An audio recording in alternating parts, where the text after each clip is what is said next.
Anxiety, burnout, depression, fatigue, high blood pressure, obesity, chronic pain. We've normalized dysfunction. We've made exhaustion a lifestyle, and worst of all, we've learned to ignore it. Mental health is declining at record rates. More than 1 in 5 adults now struggle with anxiety or depression. Meanwhile, over 70% of adults are overweight or obese. Heart disease, diabetes, and stress-related illness are climbing fast. We are living longer, but feeling worse. Most of it is preventable. Your body wants to heal, your mind wants peace, but they need you to take the first step, not a shortcut, not a temporary fix, a real change, a total transformation through fitness, nutrition, movement, mindset, accountability, through community, through challenge. You don't need to be perfect, you just need to be done with feeling stuck. It's not too late, it's never too late.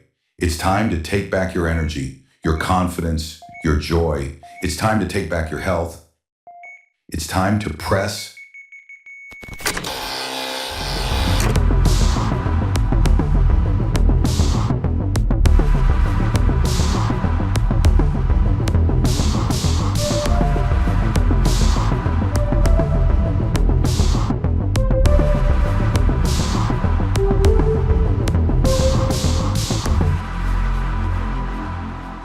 I joined personally because I want to be fit. That's the main goal. At 50, you really have to be healthier than before. Yeah, I want to be healthy. I want to have normal blood sugar level. I want to have my SGPT in normal level. I just don't want to be sick. I don't want to be ill anymore.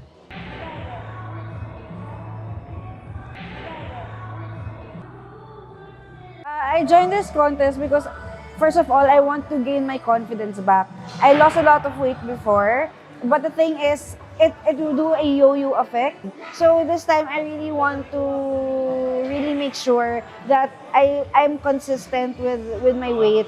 I'm 48 years old. Number one is health, longevity, self-love, self-respect, and a few other things. My name is Ainabel Palau and I'm 37 years old. Parang all my life kasi chubby na ako. So parang may iba naman.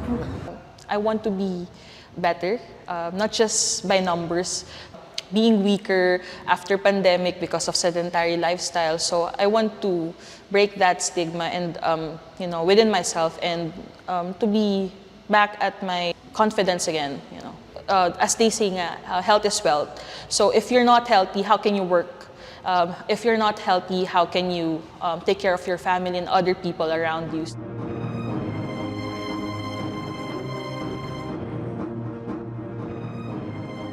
Dati kasi fit na ako, nag-hike ako regularly. Then came pandemic, medyo napabayaan yung sarili. So ang motivation ko is makabalik sa pag-hike and yun, be fit again.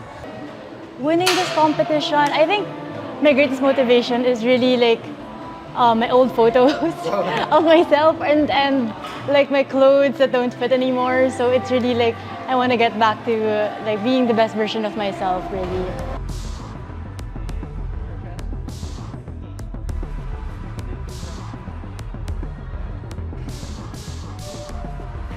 Wala namang mawawala. Total, nag-workout din naman ako. Alam mo yung may image ka na gusto mong matarget. So yun yung nagmo-motivate talaga sa akin. May certain weight po ba tayo na tinatarget na yan? Ng 6 months? In 6 months siguro, hindi naman ako masyadong mataas sa mga araw. 80 kilos.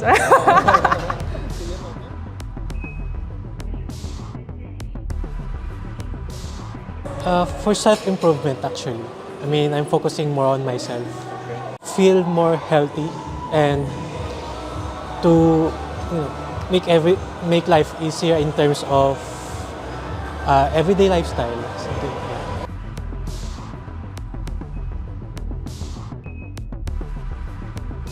I never really intended to, but I figured nobody loses in this kind of competition. At the end of the day, it's all about working on the kind of discipline that will give you a change in mindset and lifestyle that will hopefully bring on more years that are productive.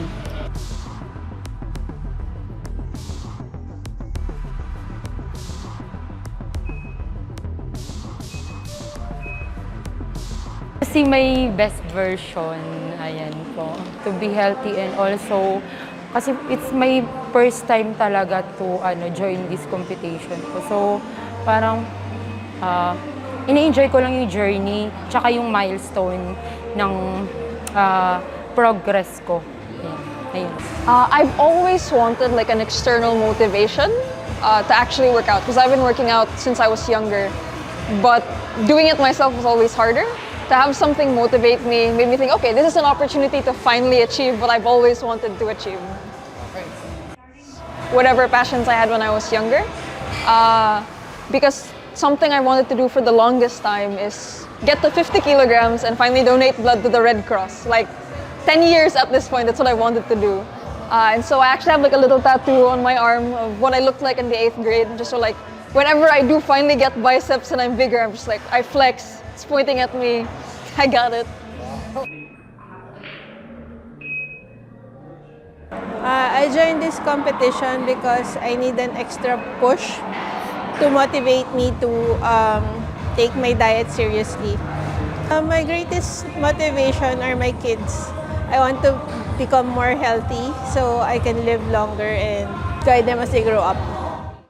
It's more of self-love, I guess, because so I know God will give me, it would be His will how long I would live, right? But if He decides to give me 50 more years, right, I want to live that healthy, in full.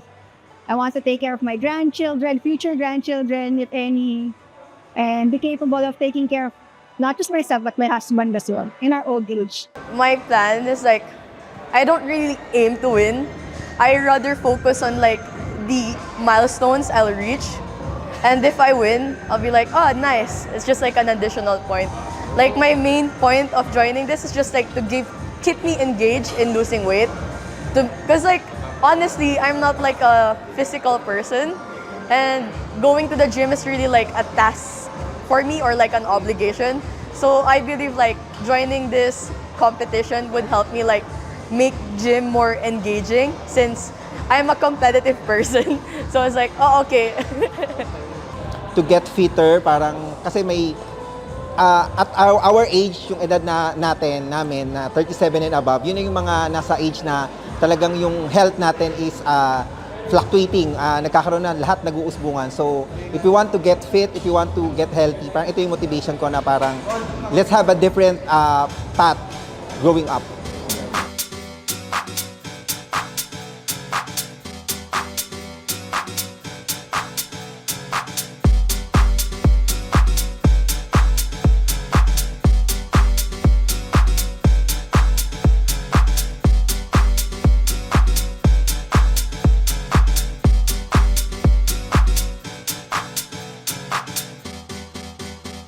It's just amazing that you've created this community, this place, this environment that really motivates people to go and get fit. Actually, I'm pretty amazed with Surge because of the innovation that this membership have. It's really set the standards high.